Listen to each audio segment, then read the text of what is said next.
इय्याक नअबुदु व इय्याक नस्तईन। हम तेरी ही इबादत करते हैं और तुझी से ही मदद मांगते हैं। I am Dr. Muhammad Nabi, Associate Professor Biotechnology, Head Department of Biotechnology from University of Central Punjab. Today I have a topic for you because I am here from last 5 years as a regular customer for University of Hazara. Because there's only one campus in all of Pakistan is dealing with the bioinformatics. So bioinformatics is my passion, my field. So I always try my best to come with my colleagues, with my students, and always try to discuss something new for you.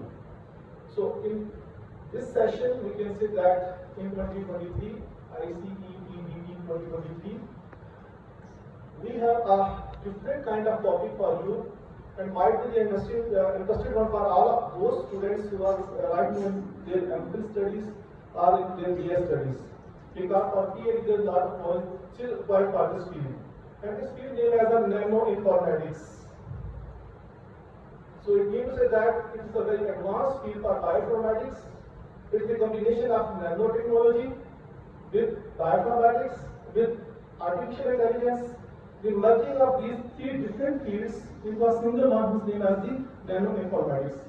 So I will share with you one of the work of my MS student, just as an example, because for you it's more tricky to understand the logic behind nanoinformatics and to design your proposal as well.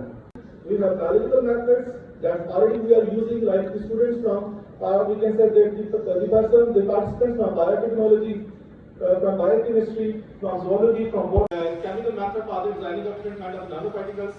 And last but not the least, the most important one, this is for the bioinformaticians, the nanoinformatics based design and analysis. How you can synthesize your nanoparticle from nanotechnology and then convert it into a structural form by bioinformatics, and then it's further analysis for the nanomedicines. So, in short, आज की जो talk उसको मैं तीन जो है अपने main pillars में जो है डिवाइड करूंगा. The first thing is that nanotechnology, the second is bioinformatics, and the last but not the least, the most important one is that nanomedicines. I have concluded all my articles are published from 2022 to 2023. So it's around about we have 5 to 7 articles. तो इन तमाम articles में नैनोइन्फॉर्मेटिक्स लगी हुई है. ये आपकी reference के तौर पर होंगे और आप में इसकी लिस्ट भी आपसे शेयर कर दूंगा. So ये तमाम जो हमारे पास आर्टिकल्स हैं जिस come from the BS and MS students, but a single article from PhD students right now.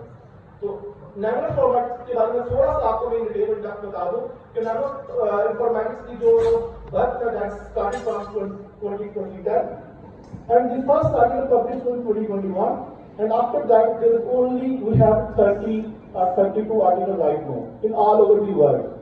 So it means to say that if you are going for we have some kind of integrated numbers here, if we can go for the hunt of some kind of the project from like the CPS China or some kind other projects, you are always familiar with two technologies. जो भी आप project की apply करेंगे वहाँ पे दो चीजें आपको वहाँ पे क्लियर वहाँ पे नजर आएंगे. नंबर 1 नानोबायोटेक्नोलॉजी या नैनोटेक्नोलॉजी, और नंबर 2 आर्टिफिशियल इंटेलिजेंस. तो इन दोनों के कॉम्बिनेशन से क्यों ना एक ऐसी चीज बनाई जाए जिससे हम जो है प्रोजेक्ट को अर्न कर सकें, कैश कर सकें और उसके ऊपर जो पब्लिश कर सकें. So this is just for as a reference in molecules. One of the prestigious journals are the students of biology. ये molecular particles आपके समझ में काफी nanoparticles जो है वो वेल एस्टैब्लिश है और उसको जो है वेल कंसीडर किया जाता है. This is not, I can say that I have shared this for only for the Shashka purpose. This is for the motivation day कि आप लोगों को at the level of BS और MS इस level पे काम करना चाहिए और इस लेवल पे आगे चलना चाहिए. Just for maintaining or keeping your interest.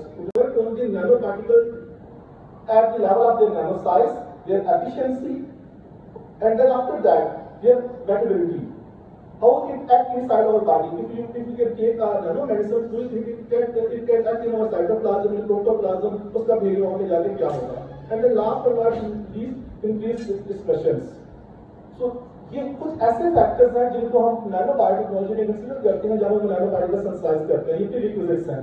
And main objective are that in this study we have, I am not only talking about a single nanoparticle. Actually, we have designed the bimetallic nanoparticles, the combination of two metals. So it means that ये सोने में सुहागा होगा। अगर एक तो हमारे पास nano particle है, फिर नैनो बायोइनफॉर्मेटिक्स है, फिर एआई है, और साथ साथ we have another H whose name as we can say the bimetallic nano particles, उसको कैसे सिंथेसाइज किया जा सकता है।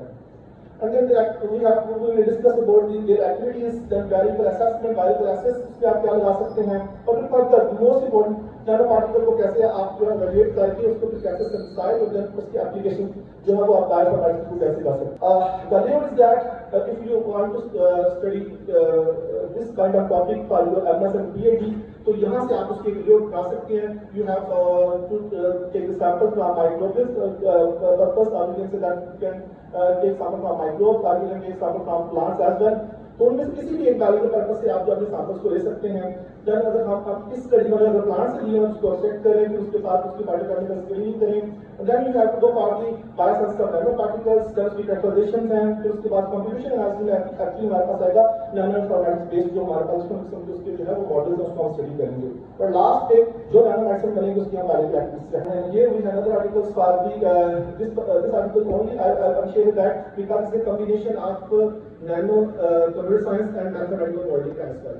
तो आप इक्वेशन स्पेस ड्राइव कर सकते हैं on the base of your nano particle size कि आपका जो नैनो पार्टिकल्स की जो बायो एक्टिविटीज है वो क्या होगी फ्यूचर में। Before going to lab in vitro और इन विवो ट्रायल लगाने से पहले ही आपको अंदाजा हो जाएगा कि आपके नैनो पार्टिकल्स की क्या वर्क होगी by using a different kind of mathematical modelling as well. Okay, this is the complete layout of the sensors and design sensors and the application of the nano-based nanoformatics-based nanoparticles. First, you have to retrieve your target. Means that receptor. Then you have to go for the 3D modeling and 3D structure prediction and the validation. And after that, the model generation. And after model, you have to go for the size, shape, morphology. And when you have done with the morphology, you have to go for the model generation in Canva, and the addition of different stability atoms which have to come from the FTIR. We will discuss in the later stage कि आप FTIR को कैसे इसमें use करेंगे और किस तरीके से उससे जो है अपनी नैनो पार्टिकल को सिंथेसाइज करेंगे।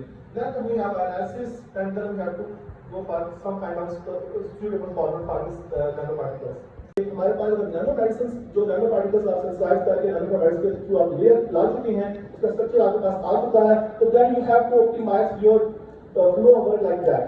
उस पे आपको क्या चाहिए होगा, you have a structure of nano particle, then you have to go for different kind of docking analysis, you have to perform different kind of docking.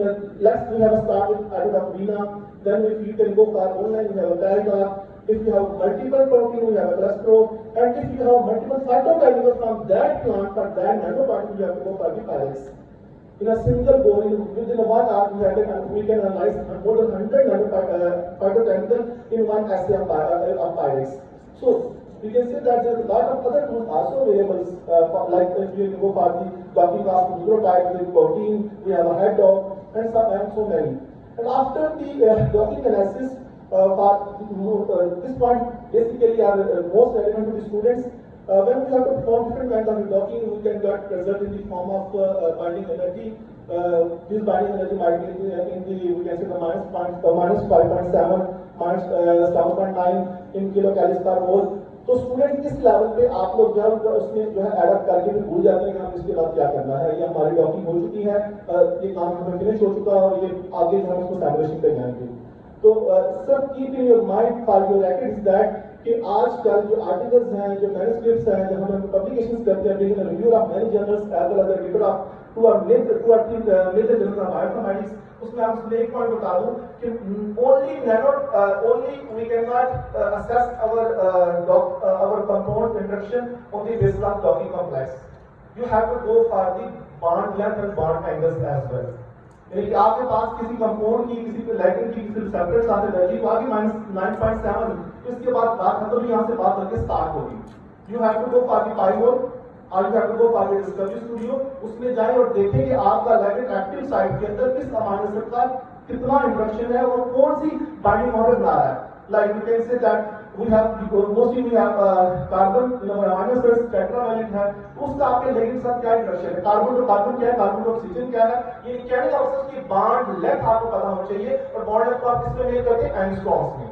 तो पाई वोल्ट के ऊपर ऑलरेडी मैंने लेक्चर शेयर किया YouTube के ऊपर भी, तो पाई volt जरूर कंसीडर करें अगर आपके पास एक्सेस नहीं है किसी भी सैमुलेशन के टूल की। अगर आपके पास 12 केस होना चाहिए। The thing is that the concept behind is that कि आपके पास अगर less than 5 angstrom bond length होगा, इट मींस से दैट कि आपकी जो डॉकिंग एनर्जी चाहे -5.2 है वो बहुत बेहतर है। अगर आपके पास 6 एंगस्ट्रॉम में बॉन्ड लेंथ आ जाती है लेकिन डॉकिंग की एनर्जी आपकी -9.7 है, उसका कोई इफेक्ट नहीं होगा। तो कहने का मकसद ये है कि एनर्जी हम चेक ही करते हैं उसकी डिस्टेंस को विजुअलाइज कर, की वेवलेंथ क्या आती है यूवी के ऊपर। अभी देखो इस फिगर में, ठीक है। तो हम इस बात पे यूवी विजुअल स्पेक्ट्रोफोटोमीटर से उसकी रीडिंग लेनी है। ओके, जैसे आप ये काम तो हर लैब में पॉसिबल है पाकिस्तान, इससे आगे वाली कहानी थोड़ी सी डिफरेंट है लेकिन डिफिकल्ट नहीं है, इम्पॉसिबल नहीं है, because you have to make it possible. आपके सुपरवाइजर के लिंक्स है, आप किसी भी जगह से आपकी लैबोरेटरी आज भी बता के हैदराबाद यूनिवर्सिटी से आप एक्सेस ले सकते हैं। लाहौर में यूनिवर्सिटी एजुकेशन है, गवर्नमेंट कॉलेज यूनिवर्सिटी है, उनके पास एक्सेस अवेलेबल है और at the rate of 1000 rupees जो है वो आपको ये एनालिसिस आगे देते हैं। हर एनालिसिस का 1000 का, तो वो स्टूडेंट उस पर स्कोर कर सकता है, टीचर भी कर सकता है। You have to go for the SEM then FTR then PDX. तो ये सिंपल हमारे पास जब हम नैनो पार्टिकल या फिजिक्स से रिलेटेड कोई भी चीज एक्सरसाइज करते हैं तो हमारे पास ये तमाम उसके एनालिसिस हमें करने पड़ते हैं, ठीक है। चाहे उसका एटॉमिक इंस्ट्रक्शंस हो, चाहे उसका फंक्शन ग्रुप की एनालिसिस हो बाय एफटीआर, या चाहे हमारे पास उसकी जो स्कैनिंग हो उसका साइज हो उसमें। यानी क्या मतलब सैंपल चाहे तो साइज मिलेगा, यूवी स्पेक्ट्रोफोटोमीटर पे आओगे तो आपको उसकी वेवलेंथ मिलेगी। सिर्फ ये डिटेक्ट करने के लिए कि आपके सैंपल जो प्रिकर्सर्स है उसकी इंटरेक्शन हुई है या नहीं हुई है हमारे जो है उसके साथ, हमारे प्लांट मटेरियल के साथ। और सब हम यूज करते हैं नैनो पार्टिकल का साइज क्या है, क्या वाकई ये नैनो है या नहीं है नैनो हमारे पास, ठीक है। इसका क्या स्केल हमारे पास आएगा, तो स्केल आप यूज कर सकते हैं। You have to start from 1 nanometre to 500 nanometre, उसके दरमियान में जो भी आपका स्केल आ जाए। Then FTR, you have to go for the FTR, वहां पे आप फंक्शनल एट्रिब्यूट्स चेक करते हैं अपने नैनो पार्टिकल्स के। ये सबसे इंपॉर्टेंट है जो हमारे पास जो ब्लू कलर में है कि आपने एफटीआर एनालिसिस से किस तरीके से आपने स्ट्रक्चर को जो है एक्सट्रैक्ट करना है। देन ये से जहां उसके हम एनर्जी को जो है वो उसके डिस्ट्रक्शंस को हम चेक करते हैं। ओके, आफ्टर दैट अगर हम यूवी की बात करें, अब ये रिजल्ट्स हैं, तो देखिए कितने मुश्किल रिजल्ट हमारे पास है। तो ये यहाँ पे हमारे पास आपको 3 जो है वो यहाँ पे देखिए आपको ग्राफ, ये हमारे पास क्या डाइमेटाइल नैनो पार्टिकल्स हैं, यानी कि यहाँ पे आयरन और सिल्वर दोनों बैठे हैं। लेकिन पीक्स देखते हैं, पीक्स की रेंज जो है वो सेम वही 400 और 500 के दरमियान का है। ये कहाँ से पता चलेगा, एवरीथिंग अवेलेबल इन लिटरेचर कि कौन सी मेटल की कौन सी वेवलेंथ होती है वो वहाँ पे अवेलेबल है, और दोनों अगर मिल जाए तो दोनों की वेवलेंथ ऑलरेडी उस जगह पे है 400 to 500, एक्जेक्टली इसके ऊपर मैप्स का बन रहा है। तो इस तरीके से हमें कंफर्म हो जाता है कि हमारे नैनो पार्टिकल जो है वो इन्हीं दो मेटल्स के दरमियान बने हुए हैं। ओके, नेक्स्ट देखते हैं अगर हम इसके स्कैनिंग इलेक्ट्रॉन माइक्रोस्कोपी जिसको हम कहते हैं सैम। हाँ, आपने एनालिसिस किसी और लैब से करा ली, लेकिन थिंग इज दैट कि आपको इन रिजल्ट को इंटरप्रेट करना आना चाहिए। मोस्टली वाइवास में मोस्टली जब हम पेपर लिखते हैं तो इंटरप्रिटेशन में पता ही होती है क्या, और सिंपल वहां पे वाइवा में स्टूडेंट बोल देते हैं सुपरवाइजर ने कराया था मुझे तो पता ही नहीं है ये पिक्चर कहां से आई है, कैसी आई है। सबसे पहले क्वेश्चन क्या होता है, इसका स्केल क्या है। तो नीचे देखिएगा जहां पे लिखी यूनिवर्सिटी ऑफ पंजाब और उसके साथ ऊपर लिखा 1 mm, तो 1 मिलीमीटर तक इसकी जो है लेवल तक इसकी स्केलिंग की जा सकती है। और फिर अगर इसको जूम इन करके देखें तो हमारे पास 30 नैनोमीटर साइज बनता है एक पार्टिकल का। और इस तरीके से हम डिफरेंट टूल्स को यूज करके जो है वो हम अपने जो साइंस को इसके बाद जो फर्दर इसको जो है एनालाइज कर सकते हैं। जैसे यहाँ पे साइज हमारे पास डिफिट हो गया, नेक्स्ट हम मूव करते हैं इसके ऊपर FTI analysis, the most important for me for today talk कि इसमें से देखिएगा गौर से आपको टेबल में नजर आ रहा है डिफरेंट पीक्स नजर आ रही हैं, अब स्कोर लिखा हुआ है एक्स एक्सिस पे ऊपर वेव नंबर के नाम से, और उस स्कोर से आपको देखिए ग्रुप्स पिक्चर में है कि आपकी जो नैनो पार्टिकल या आपके पास उसका स्ट्रक्चर है उसमें कौन कौन से ग्रुप्स आ सकते हैं। एल्कीन आएंगे, उसके बाद अगर अराइल हमारे पास ग्रुप आएगा, अल्काइल आएगा, then alkane, then alkene, then so on. इन ग्रुप्स की कॉम्बिनेशंस को हमने जोड़ना है और अपना जो है नैनो पार्टिकल का स्ट्रक्चर डिजाइन करना है। तो ये जो ग्राफ आपको मिलेगा आपके एफटीआर एनालिसिस से, this is the most important one. कैसे जोड़ना है वो भी देखते हैं अभी। और last one is that radius, जहां पे हमें जो है एलिमेंट की एटॉमिक वेट कंपोजिशन जो हमें मिल जाती है कि पीक्स के थ्रू उनके वेट्स क्या आ रहे हैं, दोनों की पीक्स दो नैनो पार्टिकल्स डिवाइड करेंगे और दोनों के पीक्स जहां पे आपको एज कम्पेयर टू अदर वो क्लियर नजर आ रही है। ओके जी, जैसे आपके पास नैनो पार्टिकल्स सिंथेसाइज हो गए उसके बाद आप उनको फैक्टराइज कर दिया। Simple for MS we have only 2 aspects, synthesis of your nanoparticle and then you have to go for the characterization of your nanoparticle, जो हम कर चुके हैं। And the third thing is that synthesis, characterization and its activities। अगर आप इतना काम कर लो तो आपका एक पेपर या we can say that आपके अपने किसी भी बड़ी यूनिवर्सिटी से आप कर दोगे। मैं ग्रेजुएट हूँ कैरी यूनिवर्सिटी से, मुझे उनके किसी का पता है, मैं भी प्रधान यूनिवर्सिटी सेंटर पर जाऊँ, मुझे उनके किसी का पता है, जिसमें जब हम वायरस लेने जाते हैं सबसे बड़ी बात जब पार्टिकल्स हमारे पास आते हैं रिव्यू और एडिटर हमें अंदाजा होता है कि कितना इन चीजों में कितना तेल है हमारे पास। ओके, यहाँ पे हमारे पास क्या एक्टिविटी हो सकती है, एंटीऑक्सीडेंट एक्टिविटी हो सकती है, एंटी इन्फ्लेमेटरी एक्टिविटी हो सकती है, एंटी डायबिटिक एक्टिविटी हो सकती है, फिर हिमोलिटिक एक्टिविटी चेक कर सकते हो, एंटी बैक्टीरियल हो सकती है। ये फिर एक्टिविटीज हैं, ये आपको आसानी से अपनी लैब में आपको मिल जाएंगे। लिखने का तरीका क्या है, ये कुछ आर्टिकल्स हैं एक्टिविटीज के ऊपर हमने शेयर किए हैं, मैंने आप इसको भी जो है नोट कर सकते हैं कि इनको किस तरीके से जो आप डिफरेंट एप्लीकेशन हमारा काम है कि इन एक्टिविटीज को आप किस तरीके से जो है सिर्फ एक्टिविटीज की बेस पे ही है जो मैंने बात की अपनी नैनो इन्फॉर्मेटिक्स की नहीं लगी हुई। ये है बच्चे इसके लिखने का तरीका। टेबल चाहिए होगा एक्टिविटी के लिए, ग्राफ चाहिए होगा एक्टिविटी के लिए, सबसे बेस्ट वैल्यू आपको चाहिए होगा एक्टिविटी की, उसका फार्मूला चाहिए होगा। अगर आप ये स्लाइड के ऊपर लिख दें, कोई भी आपसे रिव्यूअर या आपका अगर स्टडी आपसे कोई क्वेश्चन नहीं करेगा। फार्मूला अवेलेबल है, उस फार्मूले से ड्राइव टेबल अवेलेबल है, डाटा अवेलेबल है और डाटा का ग्राफ अवेलेबल है और मल्टीपल डाटा है आपके पास, यानी कि आपने मोर देन 2 और 3 एप्लीकेशन यूज किए हैं तो आपके पास जो स्टैंडर्ड एरर्स अवेलेबल होना चाहिए इस पे। तो सिंपल कोई भी एक्टिविटी हो, आप चाहे एंटीऑक्सीडेंट हो हमारे पास, चाहे एंटी इन्फ्लेमेटरी के लिए यहाँ पे स्टैंडर्ड बात का यूज किया गया है। ठीक है, तो आपने रेप्लिकेट्स में उसको 3 रेप्लिकेट्स में उसको यूज करना है, उसकी एक्टिविटीज को आपको चेक करनी है। Now we'll move to the last thing of our today talk, that's about the nano bioinformatics or nano informatics. इसमें आपने मॉडल की जनरेशन करनी है या उसमें एडिशन ऑफ आइटम कैसे करना है अभी देखते हैं इसको। ये स्लाइड इसमें देखिए बड़ा सिंपल सा टूल है हमारे पास, जिनको ये यूज ना भी करना है तो अगर आपने डिस्कवरी स्टूडियो यूज किया हुआ है and you have a grip on PyMOL तो आप वहां से इसको ड्रा कर सकते हैं। ये बहुत सिंपल सा टूल है जिसको कहते हैं कैमरा। कैमरा क्या है, तो कैमरा पे आके ये आपको डिफरेंट जो मॉलिक्यूल नजर आ रहे हैं, घबराना की चीज नहीं है कि क्या कलर्स है, बेंजीन है, क्या है, इसमें जितने फंक्शन को मेरे टेबल में आए थे मैं सबको यहाँ पे फाइंड कर दिया, सबको यहाँ पे जोड़ दिया। ठीक है, अल्काइल जोड़ा, अराइड जोड़ा, नाइट्राइड जोड़ा, अराइड जोड़ा, उनको जोड़ के मैंने इसका एक स्ट्रक्चर के तरीके से सिंथेसाइज कर दिया। ठीक है, और फिर थिंग इज दैट क्या जो मैंने चीज बनाई है ये सही बनी है या गलत बनी है, ये कैसे चेक करेंगे, ये कौन बताएगा। अगर हम ये अपने माइंड को यूज करके, कंप्यूटर को यूज करके इसको ड्रा तो कर रहे हैं, क्या ये एक्सेसिबिलिटी इसकी इक्वेशन में है या नहीं है, इसको आपको लिटरेचर बताएगा। और उसका सिंपल आप चलेंगे पाथकैम के ऊपर, आप चलेंगे स्विस मॉडल के ऊपर, वहां जाकर स्ट्रक्चर को फेंके और उसके होमोलॉग्स आपको दे देगा। और आपके उसी प्लांट के होमोलॉग्स की जो शुरू में फर्स्ट स्टेप पे आपने फाइटोकेमिकल एक्सट्रैक्ट किए थे उनके साथ आपकी सिमिलरिटी आ रही है, it means that you are on point, आप उस जगह पे हैं, आपने स्ट्रक्चर वही ड्रॉ किया जो हर टेक्स्ट में नैनो पार्टिकल आ गए, बस इसमें जो लेवल ऑफ डिलीवरी है वो चेंज हो चुका है, बाकी हर चीज वहां पे सेम है। जैसे आपके पास ये स्ट्रक्चर डेट हो जाएगा, इसको हम कहते हैं किसी भी चीज का कोई स्ट्रक्चर केमिकल को पूरी स्ट्रक्चर कहते हैं। और फिर जब इसके आप 3 डायमेंशन में जाते हैं तो हमारे पास जो इसके आकार को डेटा शीट्स के दुनिया जो है वो डिफरेंट डिफरेंट में नजर आना शुरू हो जाते हैं। स्ट्रक्चर को आपने जो ड्रा करना है वो करना है हमने कैमरा के जरिए, और स्ट्रक्चर को फिर आपने जब विजुलाइज करना है, ये ट्रांस है तो आप model then you have to go for simulation. Simulation दो तरह की है। The first simulation which was very famous is that molecular dynamics simulation which have been performed by the GROMACS. GROMACS use करते हैं और आपको पता है कि सुपर कंप्यूटर ना हो तो GROMACS को कहां से लाया जा सकता है। You have to pay about 20 to 30,000 rupees जिनके पास ये लाइसेंस अवेलेबल है। अब इसकी अल्टरनेटिव क्या है, you can use iNote। अगर आप सिंगल iNote को यूज करेंगे और पीछे डॉक्यूमेंट यूज करेंगे तो पेपर रिजेक्ट होगा। लेकिन अगर आप iNote पाइमोल या डिस्कवरी स्टूडियो से मॉडल देख लेते हैं और उसके बाद आप जो है आईनोट को यूज करें तो आपको पेपर के एक्सेप्टेंस तक जा सकता है। तो इस चीज को, इस कंसेप्ट को थोड़ा सा क्लियर कर लें, जब आपने कोई भी स्टडी करनी है आपने किन फैक्टर्स को लेके चलना है। हाँ, if you have the access of simulation like GROMACS super computer available है तो कोई प्रॉब्लम नहीं, सिंपल आर्टिकल से बिना से डॉकिंग करें, वो डॉकिंग चाहे -3.2 ही क्यों ना हो, और उसके बाद उसकी क्लास उसकी काफी जो है जाके उसकी सिमुलेशन GROMACS से करा दें।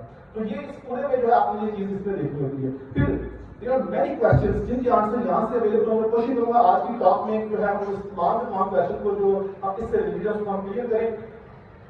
ड्रग डिजाइन, नैनो मेडिसिन, ये तो बात हमारी यहाँ तक पहुंच गई। नैनो पार्टिकल सिंथेसाइज हो गया, नैनो पार्टिकल कैरेक्टराइज हो गया, कैरेक्टराइज के बाद नैनो पार्टिकल्स की एक्टिविटी चेक कर ली और उसके बाद नैनो पार्टिकल के डाटा के बेस पे हमने नैनो पार्टिकल का स्ट्रक्चर डिजाइन कर लिया।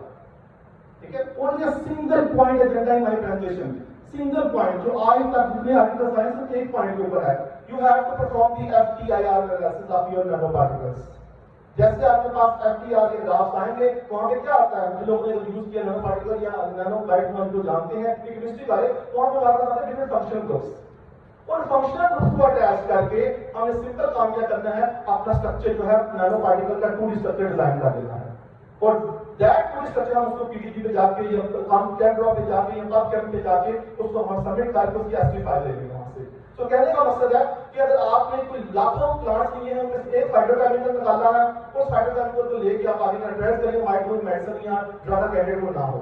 लेकिन अगर आप इस तरीके से चलेंगे, सिमिलरली जो मेरे साथ आज कोच के कार्य में अक्षय साहब, उनका वर्क 100% इन्हीं चीजों के ऊपर है कि अगर आप फाइटोकेमिकल से कोई भी फाइटोकेमिकल लेते हैं और उस फाइटोकेमिकल को फिर मॉडिफाई करते हैं as level of functional groups और अपने फंक्शनल ग्रुप चेंज करते हैं, तो क्या होगा वो फाइटोकेमिकल या वो केमिकल क्या बनेंगे, डेरिवेटिव्स बन जाएंगे। जब वो डेरिवेटिव बनेंगे तो क्या होगी, आप उसको सेंसिटाइज कर लेंगे। जब सेंसिटाइज करेंगे तो आप पार्टिकल फैक्टर या फाइबर फैक्टर में चला जाएगा। तो बड़ा सिंपल सा काम है, लेकिन हम उसको नहीं सोचते भाई कौन सी इंटरेस्टिंग है जो हमें समझ नहीं आ रही, या पता नहीं कितने इसमें थकते हैं जो हमें समझ नहीं आएगा उसने कहां से लेके आए इस लॉजिक को। बड़ा सिंपल सा लॉजिक है। सिमिलरली नैनो पे इतने आर्टिकल आ चुके हैं, आप आगे सबमिशन के बाद पता चलता है किसका छपे किसका ना छपे। फिर बायोइनफॉर्मेटिक्स पे इतने आर्टिकल आ चुके हैं कि आपकी इसके जब भी आर्टिकल तो हमारे पास आएगा अगर लॉन्ग टर्म पे नहीं है, अगर न्यू डिजाइन पे नहीं है, न्यू डिस्कवरी पे नहीं है, तो फॉर रिव्यू हम उसको रिजेक्ट कर देते हैं या साथ ही कहते हैं इसके साथ आपकी वीवो और वीडियो डाटा को ऐड करो। तो ये तो कॉम्बिनेशन ऑफ बहुत ऑफ द थिंग्स है और दोनों चीजें जो आपको पाकिस्तान में अवेलेबल है और इजीली आप किसी भी लैब से वास्ते कौन से लैपटॉप आप यूनिवर्सिटी से मनसेरा में आप हजारा यूनिवर्सिटी में वहां से उसको नर्सिंग करा सकती हैं। देन वही अगर बात करें बीसी से आपके पास इस्लामाबाद में, पर लाहौर की बात करें तो हमारे नर्स के पास नर्स के आते हैं, नर्स के पास सारी अवेलेबल है इमीडिएट हमारे पास सीएनसी। तो कहने का ये सारी बात का कंक्लूजन इज दैट जो हमारा ये प्रपोजल है उसमें कि आप लोगों ने स्मार्ट वर्क करना है, हार्ड और हार्ड वर्क नहीं करना। हार्ड वर्क वो होता है जो हम दिल से करते हैं, उल्टी बात बता रही ना, हार्ड वर्क जो हम दिल से करते हैं तो हमारा दिल चाहता होगा ना, मेरा दिल चाहता है मैं पीएचडी करने के बाद 100 सैंपल हो। और जैसे हमारे यूनिवर्सिटी में जाते हैं हमारे सैंपल को चेक करते हैं, जैसे मैं दिल्ली में पहुंचा फिर सैंपल चेक मिल गया कि आपका एक प्रक्रिया जो है हमारे प्रक्रिया का मुकाबला करने के काबिल है, मुकाबला नहीं कर रहा, बाकी आपने 99 जीरो है। और फिर हमें 3 लाख के अंदर मैंने पूरा साल मैंने पूरे पाकिस्तान में जो सैंपलिंग की थी, ठीक है, और मेरे प्रक्रिया बाकी नहीं है। तो कहने का मकसद है वहां के जो लैब अटेंडेंट है हाथ पकड़ लेके जाती है और हमारी लाइब्रेरी में ये एक प्रक्रिया जो हमारे पास है उसके ऊपर 18% अवेलेबल है पीएचडी के। तो मकसद ये है कि नंबर से ज्यादा matter, the quality is matter. तो क्वालिटी तब भी आएगी जब आपके पास नोवेल आइडियाज होंगे। आप सिंपल एग्जाम में अपनी हर क्लास में हर टॉपिक में ये कहता हूं, this is struggle for survival and fittest will be survive and who will be the fittest one, जो सबसे डिफरेंट होगा, जो उड़ पड़ंगा होगा, जो बाकी हर के काम करेगा उसी में काम आगे चलेगा, बाकी सब उसी रेस में लगे हुए हैं। तो आपने डिफरेंट करना तो आपको थोड़ी सी आपको वहां से चीज पकड़नी पड़ेगी, वहां से व्हाट इनोवेशन रिसर्च वही जो मैंने की आपने भी करनी है। कौन भाई कौन सुबह ने क्या किया आपने कर दी, या किसी ने क्या कर दो कर लिया। लेकिन मेन इंपॉर्टेंट चीज है आपने दिमाग से सोचे कि आपने किन किन फील्ड्स के साथ मिलकर क्या क्या चीज दुनिया में पब्लिश हो रही है। जब मैं आपको ये वर्ड दे रहा हूँ और रेकॉर्ड दे रहा हूँ दिस ओनली 30 to 32 आर्टिकल्स जो अभी तक अवेलेबल है इस फील्ड के ऊपर, then why we are not going for to just use these articles as a template और आपकी स्टडीज को डिजाइन कर लिया। और लैब के सोर्सेज कुछ भी नहीं है इसमें, दिमाग है कंप्यूटर के लिए और आपने जो एक्टिविटीज करानी है यूनिवर्सिटी से आप कर सकते हैं अपनी आदमी सिर्फ सेंसिटाइज करें नैनो पार्टिकल यूवी स्पेक्ट्रोमीटर आपके पास अवेलेबल है, सेंसिटाइज करें फैक्टर्स के बारे में देखें, एक्टिविटीज हम आराम से अपनी यूनिवर्सिटी में कर लेते हैं। तो इस पूरे प्रपोजल का मकसद सिर्फ ये था आपको समझाने का कि आपने जब प्रपोजल डिजाइन करना है तो आपने नैनो को बायोइनफॉर्मेटिक्स को ये की टेक्नोलॉजी करेंगे हम देखते हैं उसको और फिर आगे बढ़कर आपने ड्रग डिजाइन जब मेरी यहाँ पे पैदाइश हुई थी 2017 की फर्स्ट जो की कॉन्फ्रेंस थी यहाँ पे अदारा में, तो वहां पे हमने डिस्कस किया था डॉकिंग क्या होती है, but very new thing in that time simulation और डॉकिंग के बारे में, जिसमें डॉकिंग आती बड़ी बात होता है यहाँ पे। देन अगर 19 में यहाँ पे मैं वापस आया हमने बात की कि यार कोविड आ गया, वैक्सीन क्या होती है, तो पता चला वैक्सीन बड़ी नई चीज है। जब वैक्सीन के ऊपर आके से मैं सफर पढ़ना शुरू किया, वैक्सीन आप छपेगी नहीं, साथ उसकी डेवलपमेंट भी करो, हम चलिए ड्रग साइड पे आ जाते हैं। तो ये मेरी चारों पिछली जो स्टोरी थी मैं आपको इसलिए बता रहा हूँ कि हर साल एक नई चीज के साथ आते हैं, अगले साल जब आते हैं वो चीज यहाँ तक पहुंची होती है। और आज मैं बात करूँ नैनो इन्फॉर्मेटिक्स की और पाकिस्तान में आपको बता रहा हूँ आपको 10 आर्टिकल्स के अलावा कोई आर्टिकल नहीं मिलेगा इसके ऊपर, ऑल ओवर में आपको 32 आर्टिकल मिलेंगे। तो बहुत सिंपल सा मैकेनिज्म है, ये लिंक्स अवेलेबल है, आप इनसे ले भी सकते हैं, मुझसे भी ले सकते हैं, इसको एज यूज करें अपने एज ए टेम्पलेट या सिंपल आर्टिकल को यूज करें, उस आर्टिकल को आप लें उसको कभी अपनी जो है स्टडी में यूज करें। ओके जी, let's move toward the all of the process which we have started from we can say that basic level to apply level। हमने सैंपल कैसे लिए, हमने प्लांट्स ले लिए, प्लांट्स के हम क्या लेते हैं फाइटोकेमिकल्स लेते हैं, फाइटोकेमिकल लेने के बाद हम क्या करते हैं उनकी एनालिसिस करते हैं, उसमें डिफरेंट किस्म के हम टेस्ट देखते हैं कि वो कौन से उसके अंदर जो है मेटाबाइट्स अवेलेबल हैं, तो उनको हमने उनकी स्क्रीनिंग की, हमें पता है इसमें लाइट भी है, इसमें पता चला इसमें फिनोल भी है, टैरेंस भी है, टर्बिनाइट्स भी है। तो इट मींस दैट जो हमारा प्लांट है, अगर यहाँ मैं कोई एग्जांपल कोड नहीं कर रहा, मैं तमाम आर्टिकल में से जो एक सिंगल एग्जांपल बनती है उसको एज ए ले रहा हूँ। एक्स वाई जी कोई भी प्लांट आपके पास था, एक्स वाई जी कोई भी प्लांट था, उसके फाइटोकेमिकल आपने एक्सट्रैक्ट कर लिए जस्ट टू चेक दैट कि इस प्लांट की वाइब्रेंसी क्या है।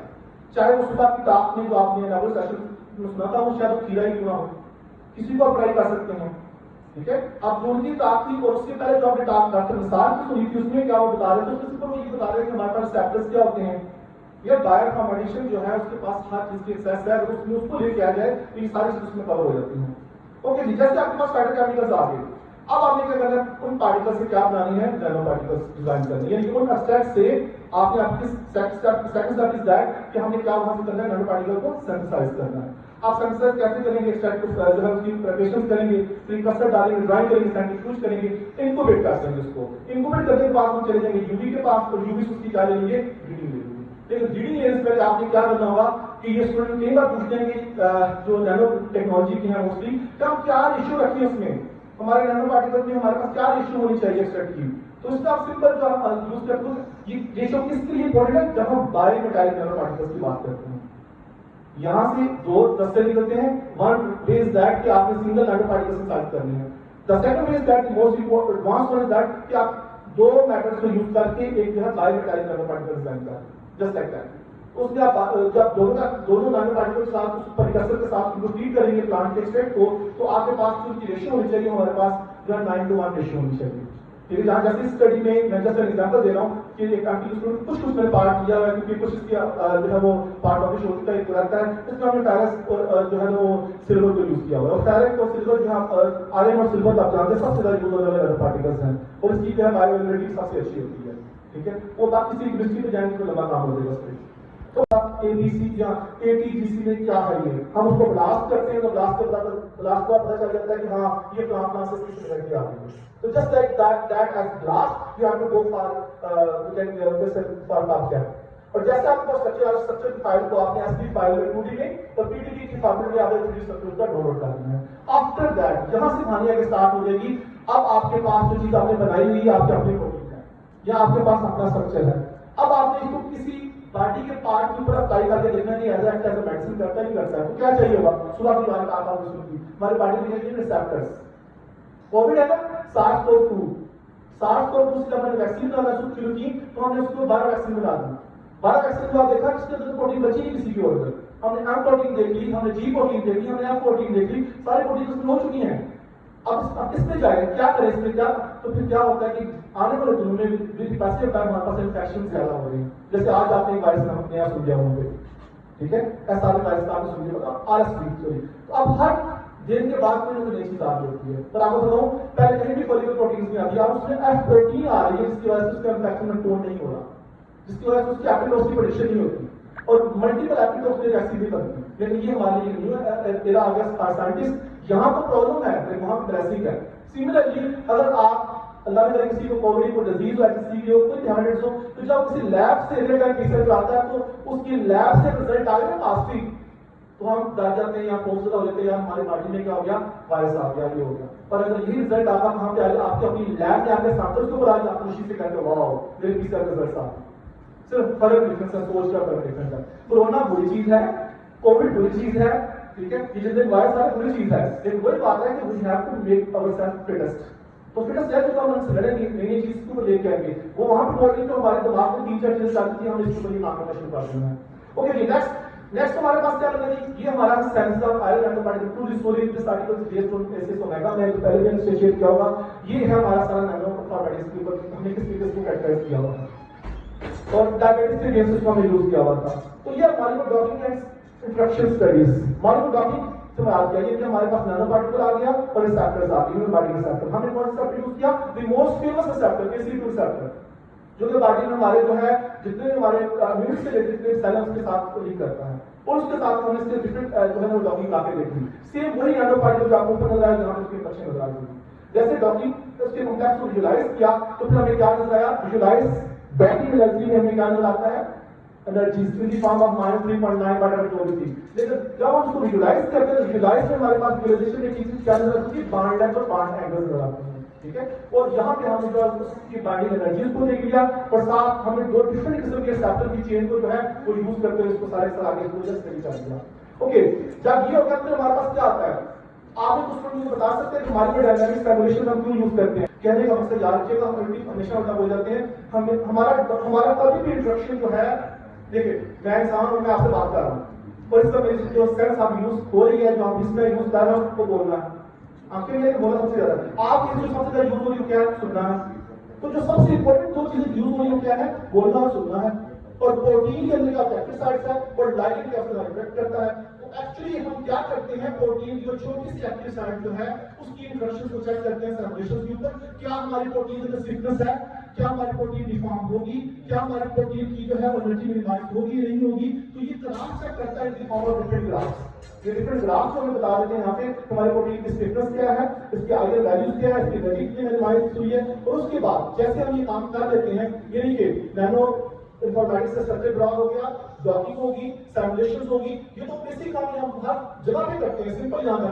यहाँ से आगे काम एक यहाँ स्टार्ट हो जाता है, ये काम करना है ड्रग डिजाइन को। और ड्रग डिजाइन के हम दो बड़े फेमस टूल यूज करते हैं, एडवर्ड एनालिसिस और क्यूएसआर एनालिसिस।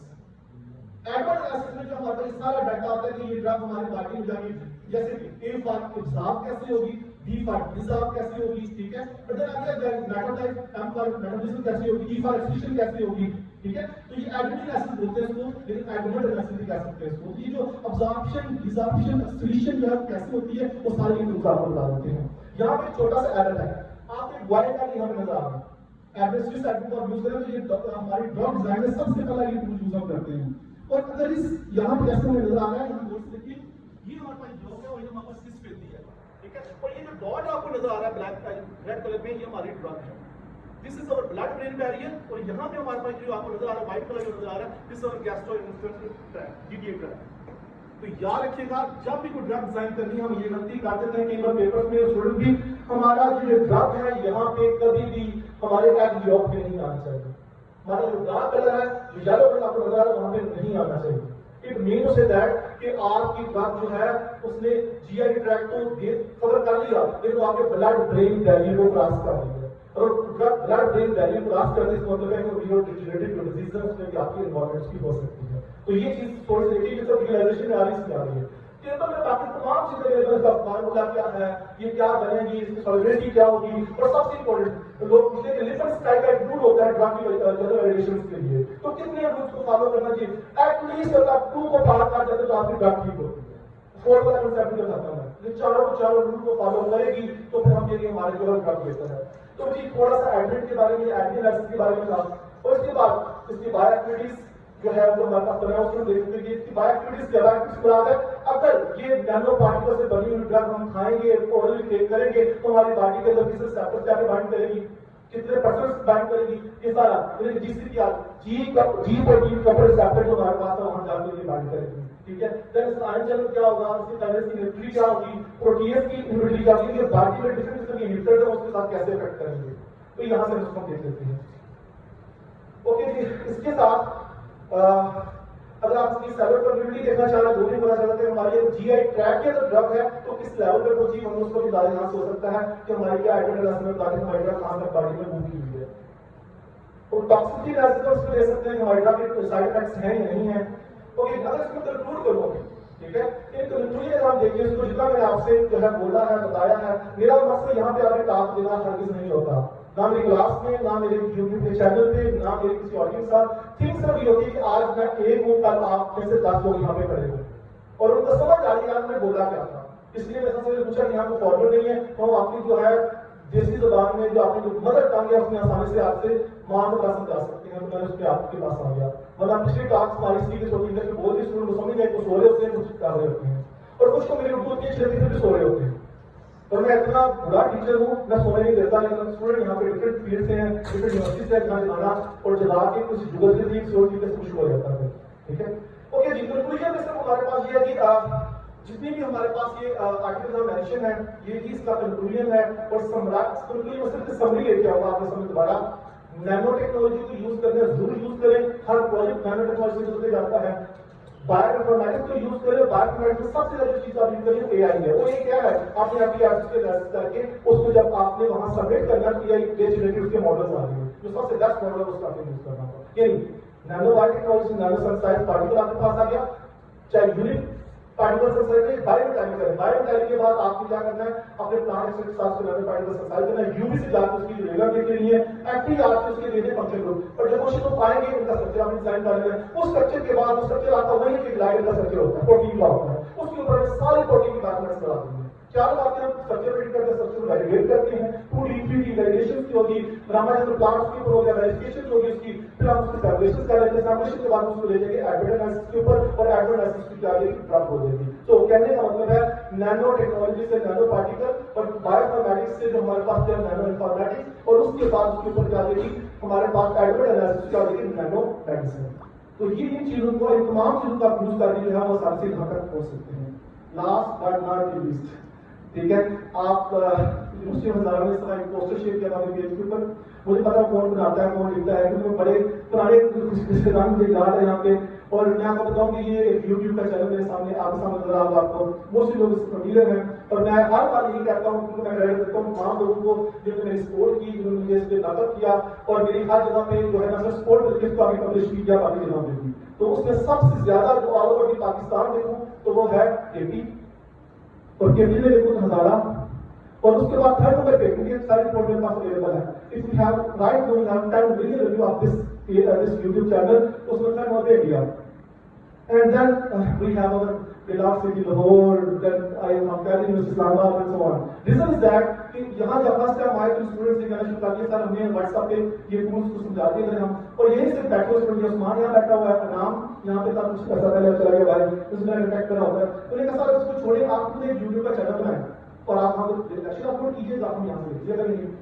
तो कमाना होना बात की बात है, क्योंकि मैं कोई क्या कहते हैं वो मजदूरी मछली बेचने वाला तो नहीं होना, या मैं कोई हर्बल मेडिसिन का डॉक्टर तो नहीं जो मैं अपने वहाँ पे रिव्यू कर जाऊँ। लेकिन थिंक ये हुई कि जहाँ जहाँ पे ये गया इसने उसको वहाँ पे इसको सपोर्ट कर दी। और मेरा लास्ट पे एट लास्ट अगर this number 1 in all over Pakistan, number 3 in India in the field of bioinformatics and we have more than 50,000 subscribers and more than 20 million viewership of this channel. सिर्फ reason is that कि आपको सिर्फ एक काम करना है। आज मैं ये काम कर रहा हूँ, कल आपको ये काम करना है, हर दफा मैं कहता हूँ आपको दोबारा कहता हूँ आपको करना है। My mother is a teacher, और आगे तो ये बात आती है कि माँ की गोद से लेकर कब्र की गोद तक अपना नाम छोड़ दें। और आपने सिर्फ ये करना है कि हजारा आना नहीं है, दुनिया में पैदा होना नहीं है, हो गए इस दुनिया से पैदा होने तक कब्र की गोद तक जब जाना है अपना नाम छोड़ के जाना है। यानी कि लोग आपको किसी न किसी वजह से जरूर याद रखें, हाँ यहाँ पे हमारी उसने हेल्प कर दी। कहते हैं नेकी कर दरिया में डाल, दरिया में से पैसे हम पैसा डालना शुरू कर देते हैं, यूट्यूब से कितना पैसा आएगा, क्या हुआ क्या हुआ, बहुत सी शिक्षा मुझे रही इस पे। ठीक है, मेरी यहाँ पे टीम बैठी हुई है, ठीक है, मैं स्टूडेंट यहाँ बैठे हुए जो मेरे साथ 4-5 साल चल रहे हैं, तो बड़े शुरू से हमें इस पर बड़े ऑब्स्टिकल्स देने को थिंक इज दैट अगर आप किसी अच्छे सेट के लिए काम करते हो तो आपका काम जो वो चल जाता है। At last but not the least खुश रहें, खुशियां तस्लीम करें, पाकिस्तान जिंदाबाद।